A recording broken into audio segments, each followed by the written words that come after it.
4 years ago, I was nothing. I had no energy, no plans. I spent most of my days playing video games. And even after just graduating high school, I was still lost. I was wasting my time day after day with nonsense things. I never once asked myself what I want for my future. Fast forward to today, I just recently turned 22. I own my own little home, run a small business, have a 3-year-old running around, and I'm going down the path of building an online business. So here are 11 habits that I've built over the years that have got me here. And there will probably be more in the future. 1. Not finding every little excuse not to do something. Or as I like to put it, nah, I'll do it tomorrow. I actually really despise the word tomorrow. If I have an idea or know something needs to get done, it means getting it done today or as soon as possible. But I found the number one reason why I wasn't achieving anything in the past was because I never set myself deadlines. And I always said, I will just do it tomorrow, like it was nothing. The number one reason why people don't achieve their goals is because there's too much time between the execution and when they actually have the idea. I've now heard this from a few different podcasts and books, but the shorter the execution time, the better. Which leads me to my second habit, setting a 5 to 15 minute timer to get the small stuff done. This timer right here has helped me limit the execution time and achieve so many more things. For the little tasks that I know I'll just procrastinate on and really don't take that long to do, that's when I set my 5 to 15 minute timer. To be honest, I already know picking up clothes or toys off the ground only takes about 5 minutes, or the dishes maybe 5 to 7 minutes. My brain, on the other hand, likes to think that it takes longer because I don't enjoy doing it as much. So setting this timer allows me to free up a lot of mental space. Number 3, setting a daily task list, including the 3 most important tasks of the day and 2 to 3 maintenance tasks. If there's something that I go through a lot of, it's these sticky notes. I have them laying around the house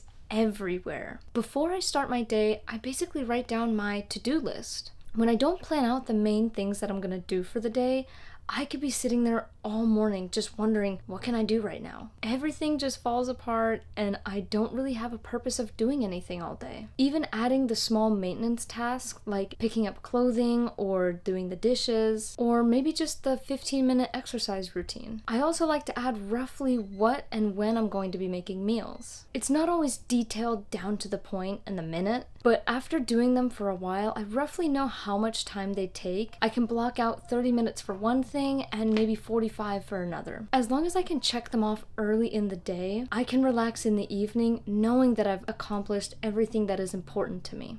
Number 4, mindfulness towards my sugar and processed food intake. This has happened to me far too many times. I'll be having a great day, my focus is sharp, my mind is set, and then I'll go have a couple pancakes with whipped cream and strawberries at the local diner. No hate, but it is a really good breakfast place. But after I eat that, my whole day feels ruined. My focus is out the window, I get so much more moodier and short-tempered, and my energy is sky high and then it hits rock bottom by the middle of the day. Moral of the story, sugar and processed food do have a major effect on your mood and focus. I've read countless books on how food affects your mental health. The Glucose Goddess on YouTube, she explains so well how sugar affects your mind and your body. In short, if you eat something sugary without having some nutrient-dense fiber foods before, you're going to have larger energy spikes. And what goes up will and must come back down, causing a sugar crash. And for the rest of the day, you're riding one of those roller coasters from Six Flags.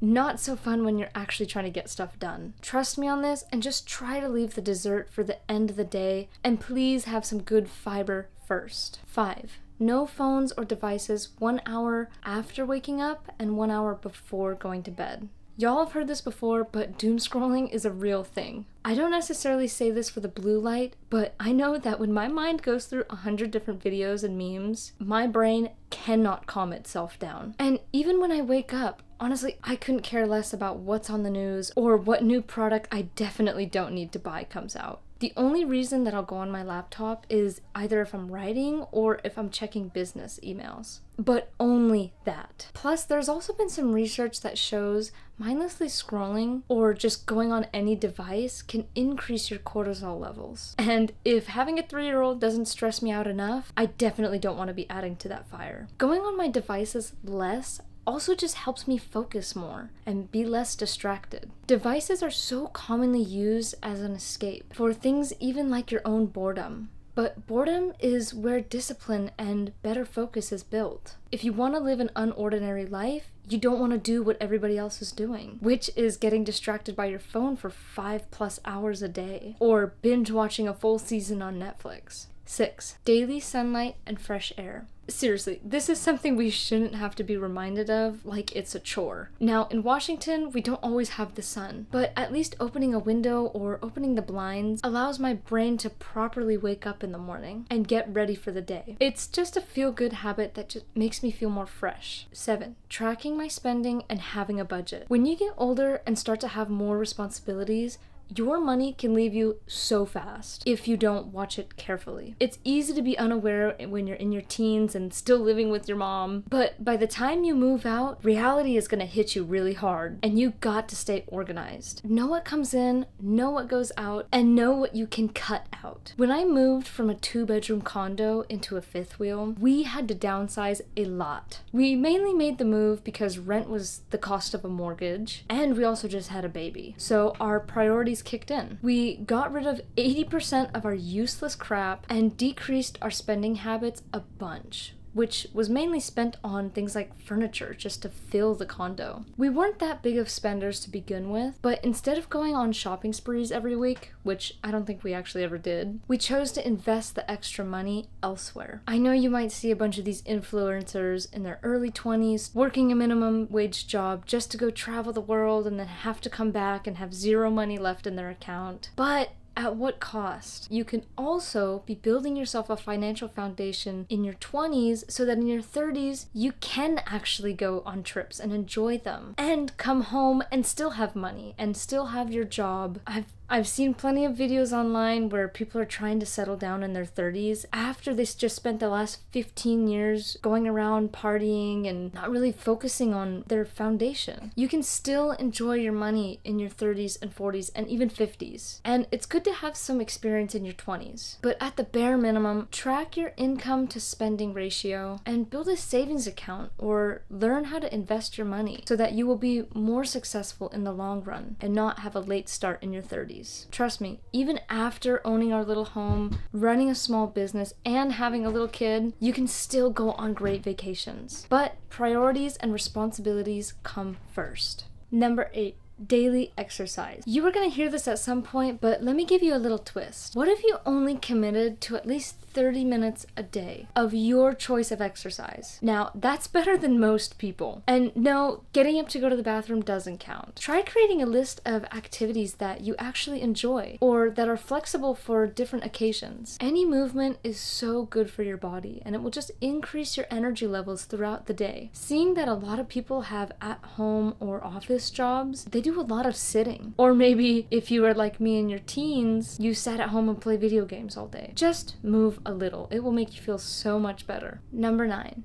Journaling and self-reflection. If I didn't ask what I wanted for myself and for my life, I would be living a meaningless life. You need to bring meaning into your life. You need to be setting your standards. What are your dreams and goals? What are you living for? Not to get too deep, but what you do on a daily basis determines how you will spend the rest of your life. Are you lazy and unmotivated most days? Put things off all the time? If you don't pick yourself out of the hole, you're going to be stuck there. Journaling and doing a little bit of self-reflection daily has helped me come such a long way. A few years ago, I had no idea what I wanted with my life. I was just going about the 9-to-5 daily routine without any purpose or meaning. Now, my life is filled with so much more meaning because I put it there. I want to work hard and build financial stability for myself and my family. I want to get better at self-improvement so my brain can function at full capacity and do the things that bring joy to my life. Number 10. habit stacking. It's hidden in my routine because I've been doing it for so long, but what habit stacking is that when I do task A, like take a shower, I now add a new habit, habit B. I do my skincare routine. Or habit A, cook myself a meal. Habit B, do the dishes right after I'm done eating so that they don't pile up. You take a habit or a task that you already have, then you add the routine of another habit to it. Going back to the execution time, bunching tasks and habits together helps me push through a task even when it may seem like a chore or it's a new habit that I want to build. 11. Get good sleep. Now, I will say this, working graveyard, I don't get the best sleep, so don't come after me on this one. But on the days that I do get to sleep, there are a few ways that I ensure I get the best sleep so that I can function the next day. 1. Black out your room. Listen, trying to sleep in the middle of the day is not easy, so blacking out all my windows and any other source of light kind of tricks my brain into thinking it's night, helping me sleep better. 2. I've said this before, but no devices before you sleep. It's just a distraction and you could be spending that time sleeping, which I don't usually get very much of during the week. 3. Try not to eat a heavy meal or sugary foods before you sleep. Having my stomach be digesting food or me being on a sugar high does not help me get to sleep faster, period. 4. Make your bed or at least get the room sleep ready. You don't want to have a bunch of distracting things in your bedroom when you're just trying to go to sleep, which leads me to number 5, having a night routine. Having my brain know that when I do XYZ and then go to sleep helps my body to adjust from being awake to falling asleep and getting to sleep smoothly. If you want to learn more about getting your life together in just 90 days, go check out this video. I'll see you guys in the next.